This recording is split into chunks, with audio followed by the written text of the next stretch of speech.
Though convenient, off-the-rack clothing has a lot of issues, ranging from fit, sustainability, and style. Today, I'm going to be talking about fit.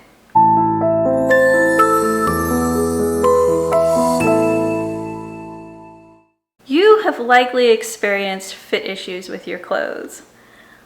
Petite ladies like myself often have issues with hem lengths.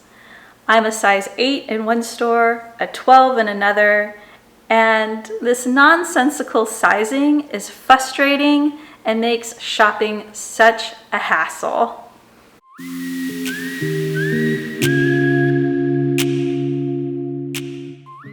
Sizing efficiency is defined as the average percentage of the population that can fit any one size. This is why so many people feel that they are any given size, such as a medium. In the 19th century, mass production of clothing grew. Militaries looking to outfit their soldiers needed uniforms quickly. Manufacturers found that there was also a customer base in the civilian sector, and by the end of the century, people were wearing a majority of off-the-rack clothing as opposed to clothes that were made specifically for them. Then, like today, fit was still an issue, and women spent time or money altering the clothing to fit better. In the 20th century, it was noticed that returns for sizing were prominent with mail orders. Mail order was popular in rural areas and in segregated communities. Mail order made it possible for people of color to circumvent discriminatory practices in local establishments and get the styles that they desired. But the return rate was high and costly for manufacturers. In 1939, the government decided something needed to be done. I'm not convinced the government was looking out for consumers, and maybe that's a topic for another video. Surely, thought the powers that be, if a man could find a decent fitting suit off the rack, then a woman must be able to do the same too. All that was required was a scientific investigation into the female body.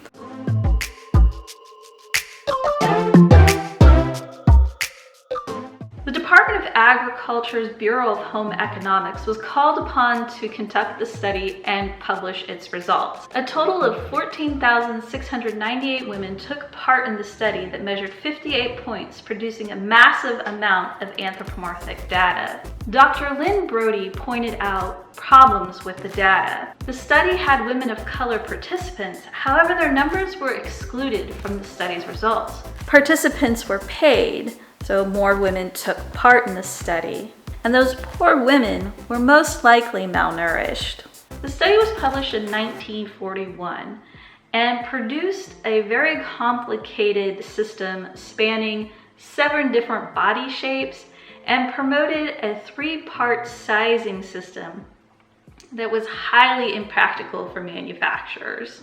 It was shelved. The United States wasn't alone in trying to figure out standardized sizing for women. Germany, Poland, and Yugoslavia, to name a few countries, conducted research in the mid-20th century to figure out standardized sizing. No mid-century government task would be complete without the Americans' #1 Cold War nemesis, the Soviet Union, also launching their own research. In 1958, the National Bureau of Standards invented a new sizing system. In the 1950s, there was one silhouette that reigned supreme, the hourglass. It was this figure the Bureau of Standards used to create an arbitrary standard of sizes, ranging from 8 to 42, using only bust measurements with an indication of height, short, regular, and tall, and lower body girth, plus or minus. America's 1958 standards were no more useful than anything that had come before, and was declared voluntary in 1970 and completely done away with in 1983.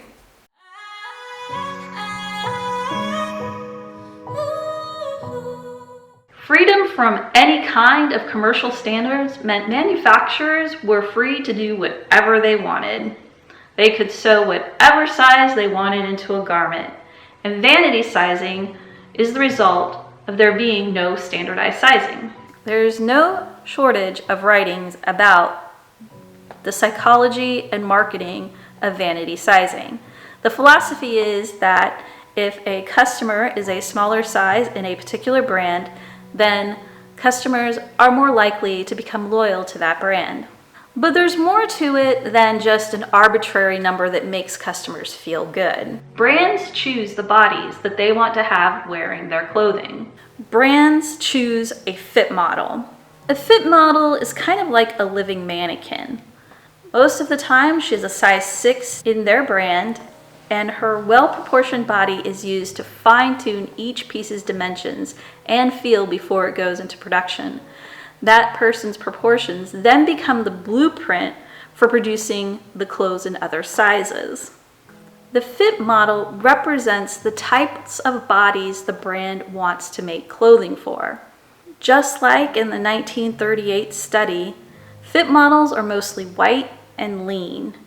In the first few decades of the 21st century, there have been quite a few media dust-ups about brands not carrying larger sizes or using curvy fit models. The industry has answered this criticism by including more cuts, and new brands have found success carrying and openly marketing to a particular body type. If a customer finds that a brand fits well and that they have consistent sizing, they're more likely to be loyal purchasers.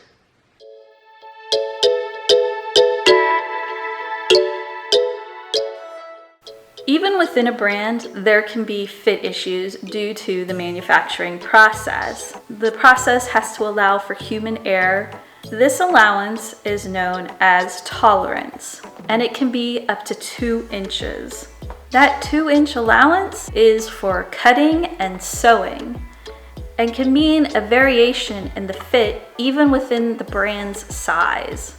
Mass-produced clothing has never been a good fit, and likely never will be. How do you decide if something is worth keeping? I try to find things that fit in areas that are difficult to alter, like the shoulders and the hips. A hemline and a tuck at the waist is a pretty fast and inexpensive alteration that can be done, but that cost is still something that I take into consideration when I decide whether or not I'm going to buy an item. If you enjoyed this brief history of why there's a lack of standardized sizing, please hit that thumbs up button. It tells the YouTube algorithm that you enjoyed it and will push it out to more viewers watching similar content. Thank you for watching. I'll see you next time. Bye-bye.